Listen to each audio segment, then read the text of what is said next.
ब्रह्मचर्य से ये भगवान की कृपा शक्ति है। जो इसका पतन करते हैं निसंदेह वो किसी योग्य नहीं रह जाते। ब्रह्मचर्य का ह्रास जीवन का नाश अर्थात मृत्यु, संपूर्णतः सत्यनाश सर्वनाश मृत्यु ब्रह्मचर्य नाश।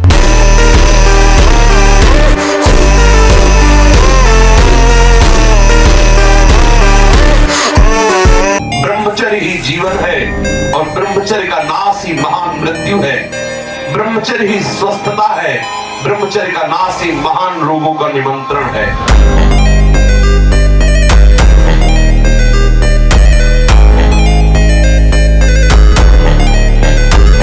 ब्रह्मचर्य के प्रत्यक्ष इंद्र भी तुच्छ है, पद दलित है। साधारण मनुष्यों की तो बात है क्या, परमार्थ के पथ पर या व्यवहार के पथ पर जिधर भी तुम जाना चाहते हो अति आवश्यक है ब्रह्मचर्य।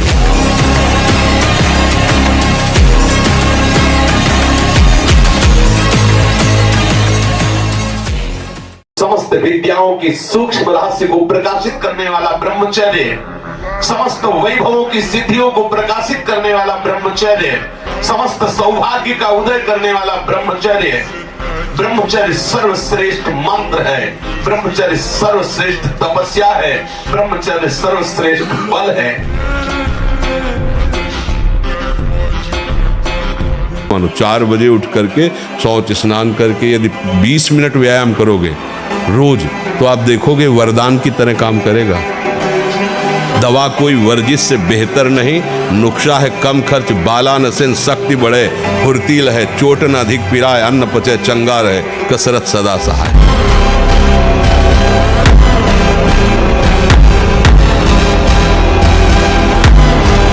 हमारी किडनी नहीं खराब होती ना, जब हमारी किडनी पूर्णतः खराब हो गई, हमें एक संत थे जो किडनी जिनकी फेल थी, उन्होंने कहा अगर अब आप व्यायाम करते तो फट जाएगी क्योंकि वो फूल चुकी है। उस दिन से व्यायाम बंद किया, नहीं जब से सुधी संभाला होगा 45 मिनट कई मिनट सर के बल खड़े होना, बिना किसी सपोर्ट के सर के बल खड़े होना, दंड बैठक मारना और भी आसन व्यायाम 45 मिनट।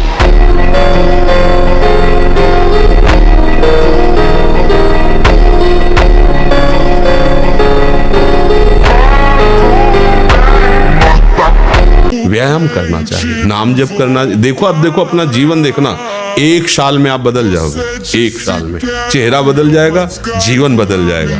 नाम जप करो, आध्यात्मिक शक्ति बढ़ाओ, व्यायाम करो, शुद्ध भोजन करो, शारीरिक शक्ति बढ़ाओ, अभी आप बलवान बन जाओगे।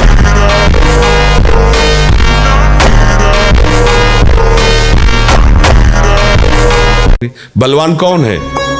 दूसरा गाली दे रहा, आप सह गए उसे बलवान कहते, उसके थप्पड़ मार दिया उसे बलवान नहीं कहते।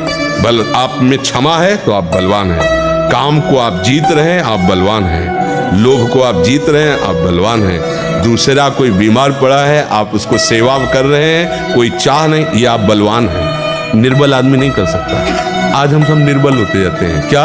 अपने सुख के लिए, बस हमारा शरीर सुखी है, दूसरे को छुरी से काट दो, कोई मतलब की बात नहीं। ये सब निर्बल लोग हैं जिनको विकार परास्त करते हैं। आप बलवान रहा जाता है तो उसको सुविधा माया देती है ब्रह्मचर्य नष्ट करने की, ये बैठालना चाहिए। जैसे आप नियम लिए कि मैं आजीवन ब्रह्मचारी रहूंगा, तो आपको पक्की सुविधा एक समय आएगी कि आप आराम से भोग लीजिए, कोई निगेटिव नहीं, कोई नकारात्मक सोच भी नहीं आएगी, आप उसको स्वीकार करें, क्योंकि आपके व्रत को भंग करने के लिए माया ऐसी सुविधा देगी।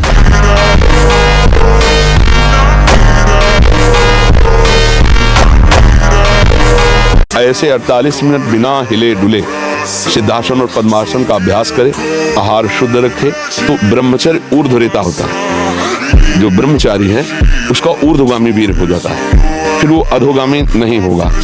यदि अधोगामी शुरू हो गया है तो ऊर्ध्वगामी करने में बहुत कष्ट पदवी।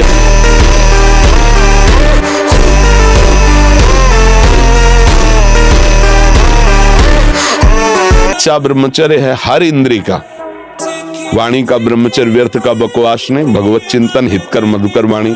नेत्रेंद्रिय का ब्रह्मचर्य सब में भगवत भाव देखना, कहीं कोई काम आदि की चेष्टा को ना देखना।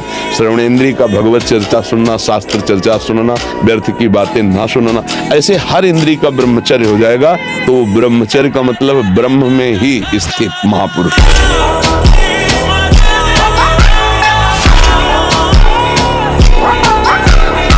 ब्रह्मचर्य बहुत आवश्यक है, सबको आवश्यक है। गृहस्थ में उचित ब्रह्मचर्य है, विरक्त में नैष्ठिक ब्रह्मचर्य है, आजीवन ब्रह्मचर्य। जो ब्रह्मचर्य का महत्व नहीं रखते हैं उनका जीवन कूड़ा हो जाता है, उत्साहहीन, और कई तरह के ऐसे महान दोष उत्पन्न हो जाते हैं ब्रह्मचर्य की हानि से।